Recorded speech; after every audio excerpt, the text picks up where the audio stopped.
2022, ça a été le témoin d'une avancée majeure en ce qui concerne le Ségur, puisque ça a été finalement pour nous la construction de ce qu'on appelle la part de marché Ségur sur les premiers couloirs historiques du Ségur, l'hôpital, la médecine de ville, la biologie, la radiologie, grâce auquel on a pu finalement constater que l'ensemble de la mobilisation, notamment côté agence numérique en santé, ont permis de construire une capacité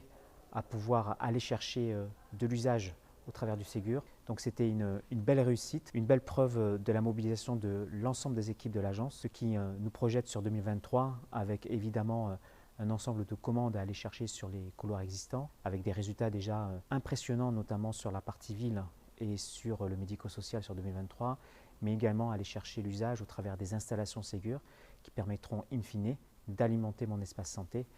et finalement donner du sens à tout ça, c'est-à-dire faire en sorte que la prise en charge des patients français puisse être une véritable réussite.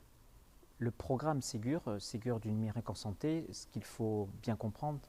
c'est qu'il s'agit ici d'un programme éminemment complexe. Complexe par différentes choses, parce qu'on a dû inventer finalement tout un dispositif qui n'existait pas avant. L'agence a été particulièrement motrice pour construire tous les guichets autour du financement, du référencement, qui aujourd'hui ont démontré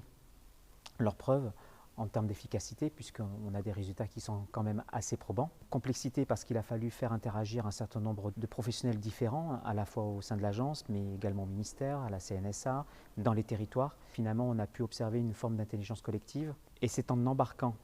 tout ce monde-là, tout ce collectif-là, que nous sommes tous convaincus au sein de l'agence que le Ségur du numérique en santé sera in fine une réussite.